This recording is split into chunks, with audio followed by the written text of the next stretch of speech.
ஜனங்களை பார்க்குறதுக்கே சந்தோஷமாக இருக்குது. கோவிடுக்கு அப்புறம் அதுவும் தெரிஞ்ச மூஞ்சிங்களே ஸ்டேஜில் இவ்வளோ பெரிய ஜாம்பவாங்கள் லைக் மெடிக்கல் ஃபீல்ட்லேயும் ஃபிலிம்லேயும் சிங்கிங்லேயும் எல்லாம் கிரேட் ஆர்டிஸ்ட் இருக்காங்க. என்ன பேச சொன்னாங்க. மியூசிஷியனுக்கு வந்து வாசிக்கிறது தான் easy, dance speaking I guess. But very happy to be here. And நிறைய ரிவ்யூஸ் இந்த புக்கை பற்றி படிச்சுட்டு இருந்தேன். I was looking forward to get my copy. I have my copy, and what a wonderful start for this evening. Muthirai and Krishna sang really beautifully well. அவங்களாம் பார்க்கும்போது எங்களுக்கு இன்னும் இன்ஸ்பிரேஷனாக இருக்குது. நல்லா ப்ராக்டிஸ் பண்ணணும்னு தோணுது இன்னும். Thank you. And I wish Malaji all the very best and many more to come. Thank you. Namaskaram. Muthirai, we are your great fans, and thank you especially for that song, Uyiram Niye. It's so touching. And me too love you for your genuine affection and admiration. Thank you so much. The idea for this book, Padma, came from the stories my grandparents said about their lives in the villages.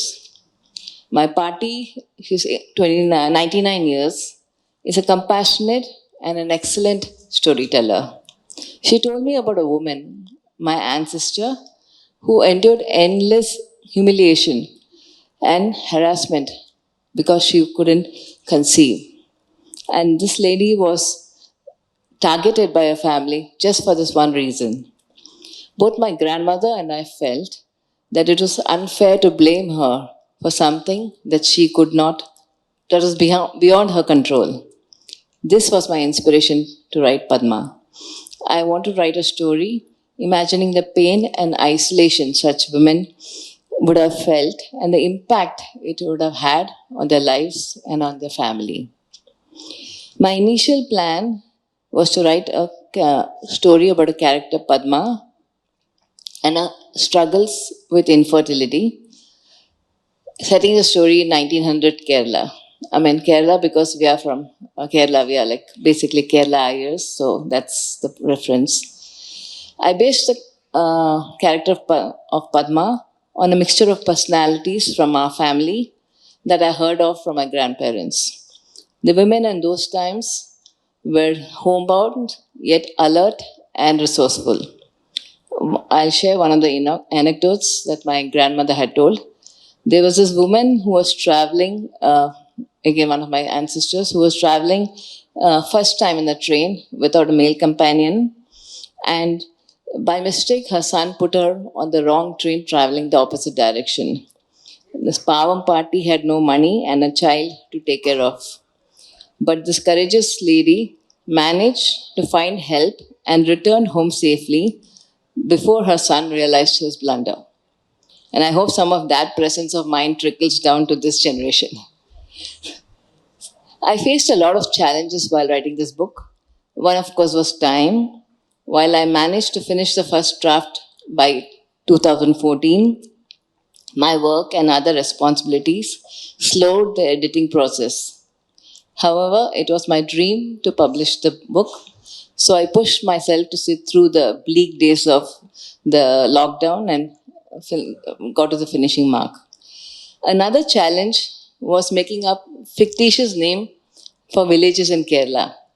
No matter what Malayali sounding name I came up with, that place already existed. So,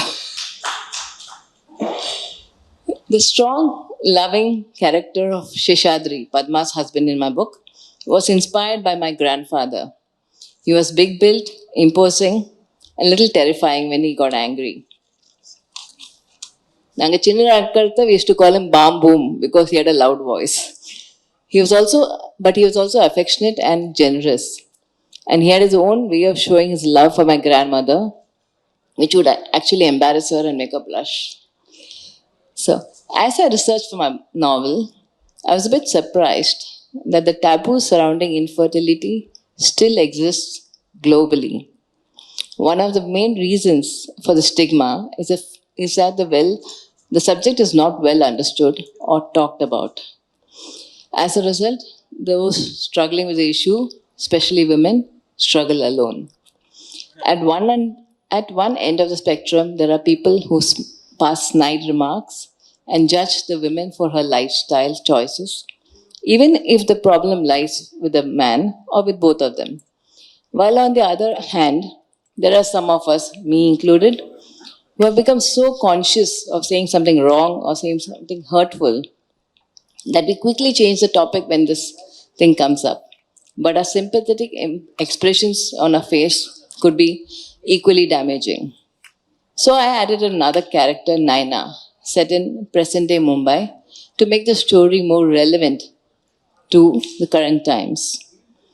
While the problem these two women face are the same, the way it manifests in their lives, affecting them and their loved ones, are unique to their times.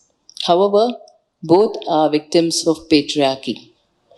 For Padma, it was insults and accusations from jealous relatives who enforced unfair rules and societal standards on her.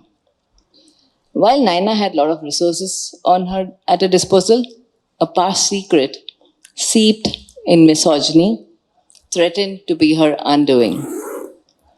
While our society should be ideally supportive and non-judgmental, it's not always the case today, let alone in 1900s. So how can we help people like Padma and Naina, insensitively termed as barren, to move forward in life? Perhaps the only way is to look inwards and reflect on our own shortcomings and genuinely empathize with their struggles. Because when you understand a person, kindness follows. Here, I would like to quote a phrase from my book. Truth and courage are interlinked. Whenever your courage fails, staying on the path of truth will give you the guts to stick to your convictions. I hope my book creates a level of empathy and awareness about this issue. And it's not as if the people are heartless or uncaring, but sometimes we all get involved in our life and we don't have the headspace or the time to think about somebody else's problem. If my novel leads to more discussions in public, encouraging people to share their pain, their experience, providing a path for others to follow, then in some way, some small way, I would feel I've done justice to the suffering of my ancestor and other women like her. Before I conclude, I'd like to thank my husband, Mahesh Swami, my daughter, Mithila Mahesh, whether she's Dr. Mithila Mahesh, we like to say that, and my son, Murli Mahesh, son-in-law, Ajay Desikan. I'm so fortunate to have your full support all the way from writing, editing, and now promoting Padma.